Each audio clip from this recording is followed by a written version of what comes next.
এক মহিলা মারা গেল। অপর এক মহিলা তাকে গোসল দিতে লাগলো। গোসল দেওয়ার সময় তার হাত যখন মৃত মহিলার উরু থেকে পৌঁছালো, তখন তার আশেপাশে থাকা কয়েকজন মহিলাকে তিনি বললেন, তোমরা কি জানো এই যে মহিলাটি মারা গেছে সে কিন্তু অন্য পুরুষদের সাথে ব্যভিচারে লিপ্ত ছিল। এই কথা বলার সঙ্গে সঙ্গে গোসল করা মহিলার হাত মৃত মহিলার উরুর সাথে অলৌকিকভাবে আটকে গেল।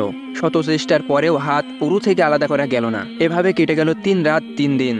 এই মহা সমস্যা দূর করার জন্য ইমাম মালিককে ডেকে নিয়ে আসা হলো। তিনি গোসল প্রদানকারী মহিলাকে জিজ্ঞেস করলেন, তুমি যে মৃত ব্যক্তির নামে মিথ্যা অপবাদ দিয়েছো, এই বিষয়ে কি 4 জন সাক্ষী দেখাতে পারবে? তিনি বললেন, না। ইমাম মালিক বললেন, এই কুরআনুল কারিমের বিধান অনুযায়ী মৃত ব্যক্তিকে মিথ্যা অপবাদ দেওয়ার কারণে এই গোসল প্রদানকারী মহিলাকে 80টি বেতের বাড়ি দেওয়া হোক, তাকে 80টি বেতের আঘাত করা হোক। এই কথা বলার সঙ্গে সঙ্গে মৃত মহিলার উরু থেকে তার হাত সরে গেল। আল্লাহ আমাদের সকলকে এভাবে মানুষের উপরে মিথ্যা অপবাদ দেওয়া থেকে হেফাজত করুক। আমিন।